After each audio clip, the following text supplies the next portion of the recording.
Selling a property is one of the largest transactions that people will ever participate in. It's not just about what you sell the house for, it's about what you end up walking away with.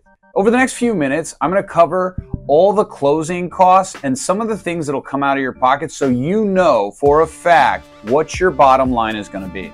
My name is Josh Pono. I'm the owner of First Class Real Estate San Diego. Over the next few minutes, we're going to cover the typical costs that you'll incur when you're selling your house. The cost of the sale will depend on a few different varying factors. One is the sales price. Two, the location. Three, the city and state. We're going to cover the most significant ones that are constantly occurring in a transaction.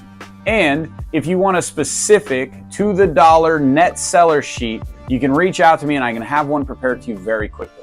One of the hottest topics in today's real estate market is what's an appropriate commission or how much do agents charge? And this is varying on multiple factors, but in San Diego, you can expect to pay anywhere from 5 to 6% in a traditional real estate sale. Now here locally at our office, we have numerous different plans because not everybody wants to sell in the old traditional fashion. See, the interesting thing is that most traditional real estate agents only know how to help a seller one way. Give me your house, I'll put it on the MLS and get it sold. But in today's fast market, sellers need more than just one option. So unlike most of the other brokerages out there, we have numerous different options to make sure you get the most amount of money with the least amount of stress on your preferred timeline to get you on to the next adventure in life.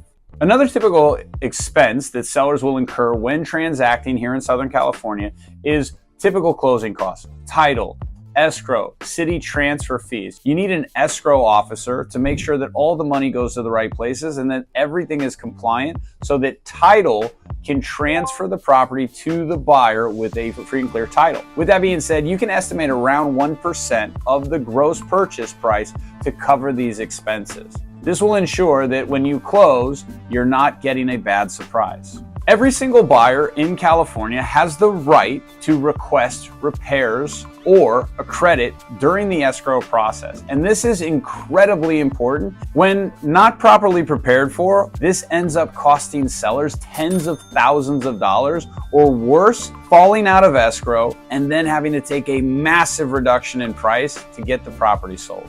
From my experience, almost every seller wants the most amount of money or the highest purchase price. This is something that's accomplished by making sure that the property is brought to the market in the correct fashion. For example, paint. Paint is one of those areas where if you spend $1 on painting, you're going to get 4 to 5 back when you list the home. Another area that is massively successful at helping the property sell quickly and for top dollar is staging.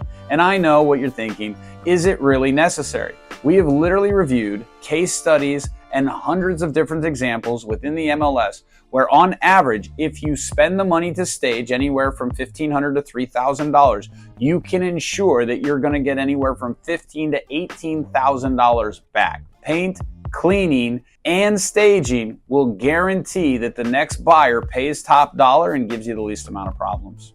Now, most sellers, they love the idea of selling their home. They hate the idea of moving. And of course, moving has its costs of its own. So moving costs, whether you're getting somebody to pack up your things for you, whether you're hiring people to do the actual moving, whether you're renting a truck, these are all expenses that you will incur from when you transition from one house to the next.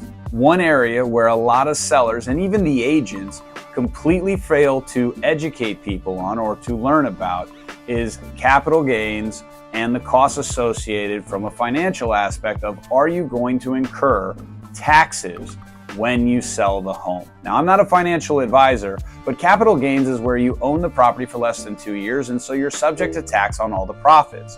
You also want to know about the exemptions that are available because, for example, if you're a single person that's lived in the property for 2 out of the last 5 years, you're eligible for a $250,000 exemption, and if you're married, you're worth up to $500,000.